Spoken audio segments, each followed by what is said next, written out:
I come across, I teach them mindfulness and meditation to control their breathing and how to control anger and negative emotions that would build up inside of them. And it's a beautiful way to be and to exist. It is a magnificent tool. If you've never meditated, this day, today, is a perfect day to think about doing it. Many are meditating around the world today, yesterday. We are channeling the light. We are thinking about Burdick columns and generating light down to the earth. And you visualize the Burdick column. It's like almost looks like a Christmas tree, really. And it spirals from a tiny point and gets wider and wider and wider, like a little mini cyclone, but a huge one of energy. And it sucks up all the darkness, takes it away, transmutes it. And all of you could join in with this. There's no great mystery. It's all about energy. Before I meditate, there's no magic. I actually have been doing it for so many years that when I'm in a difficult situation or something's annoying me, I can just flip and just switch off. The lights are on, but nobody's home.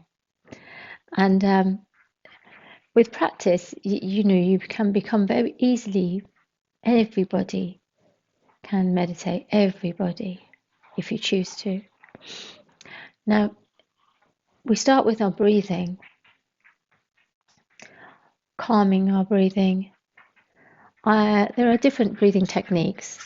The simplest one that I teach children, apart from breathing in completely, which a lot of people don't do.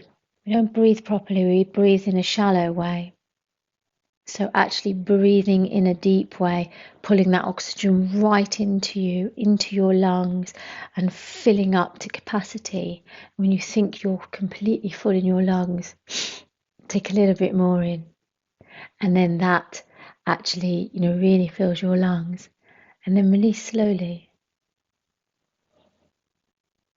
With meditation, often you breathe in through your nose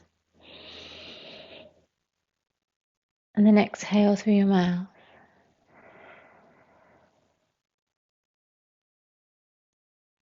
So you breathe in.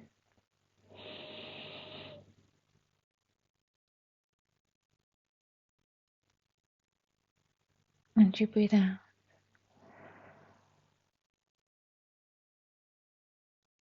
With children, I use the square breathing technique where we breathe in and hold it, then breathe out and wait, like a square.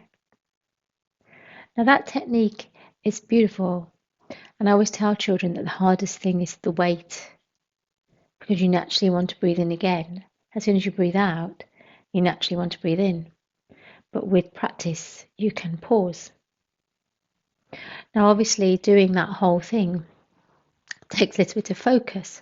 And the minute you start focusing on your breathing, you find other things still. So you can walk through, in preparation, a way of releasing the tension from your body. Many people start either from the head down or the feet up, and you just relax each part of your body. And you actively do this. So you're thinking about your body. You're thinking about your breathing. Now, many people think that you have to stop your thoughts. In order to meditate, you have to still your mind entirely. This is not true. You're fighting a losing battle. The minute you tell yourself not to think thoughts, you think them. It's like somebody telling you not to think of the pink elephant in the room. The first thing you think of is a pink elephant in your room. So it's not about stopping the thoughts. It's about flowing with them. So you'd let them come. Bills, children, friendships, whatever is in your mind. It comes and then it flows away, like watching fish swimming by or traffic. You don't have to fixate on one car going by or one fish swimming by. You just let them go. You let them come and then you let them go. And then you let them come and let them go. And then it flows.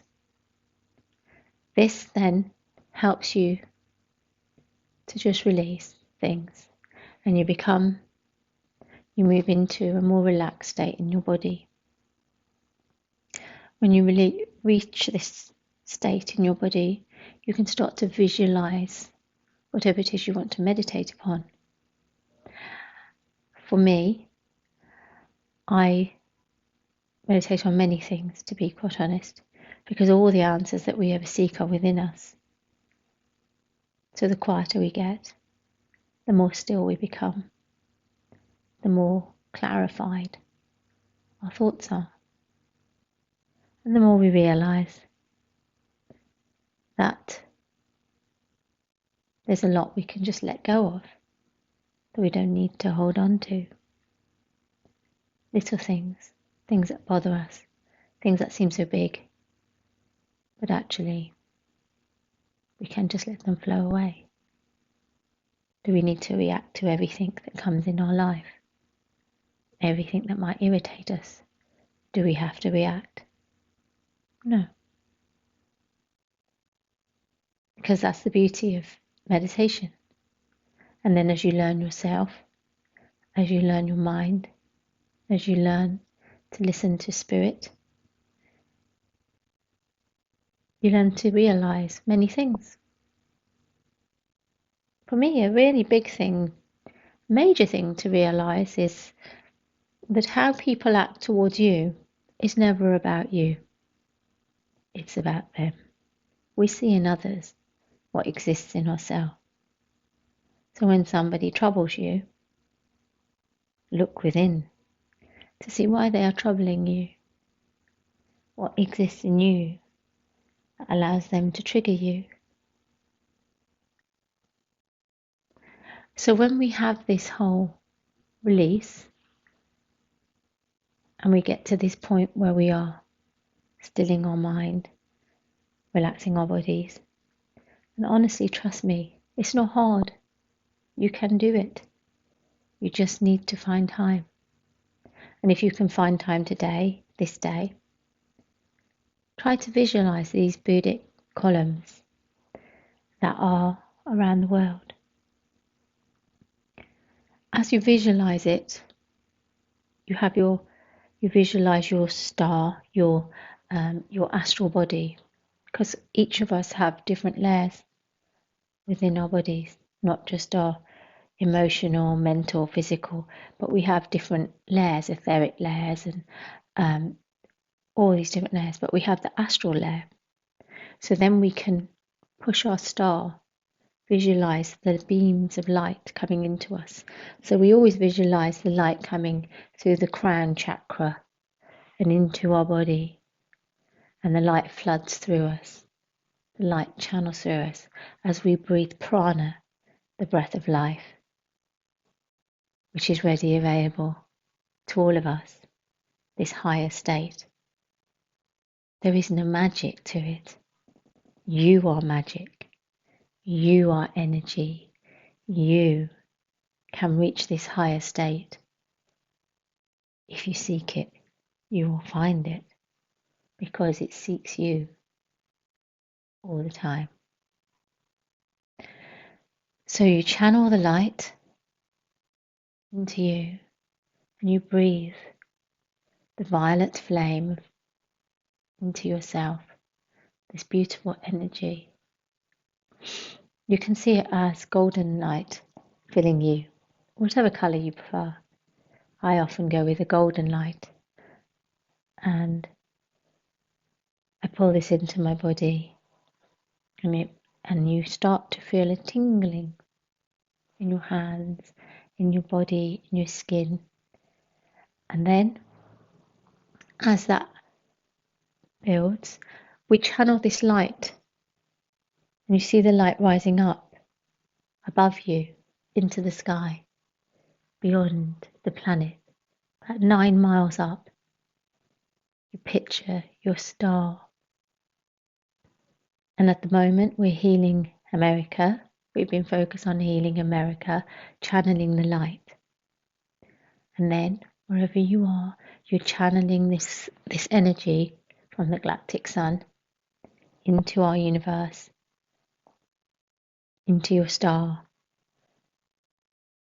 And you visualize your Buddhic column drawing all the darkness and badness from this earth. So the light floods the earth. But then you connect with all the other Buddhic columns. And you picture it like a mesh of light with all these beacons of all the humans that are doing this tonight, healing the earth, bringing light onto the earth, into the earth, healing it, healing the people. And it's beautiful.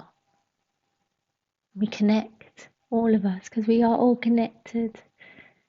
And this light floods through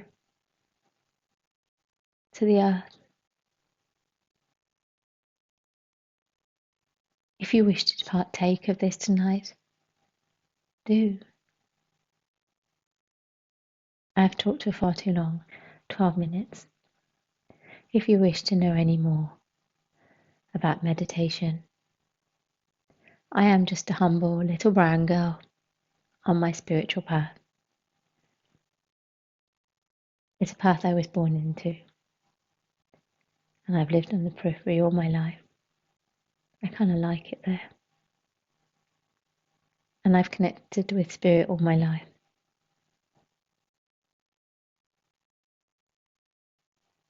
And it's something that every one of us can do. But once you open the door to spirit, you can never close it. Once you hear that quiet voice inside you that speaks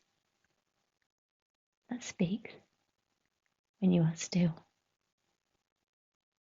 That intuition, that feeling in your gut, that's your spirit guiding you. Be still, listen to it. Stay in the light, my friends. Namaste.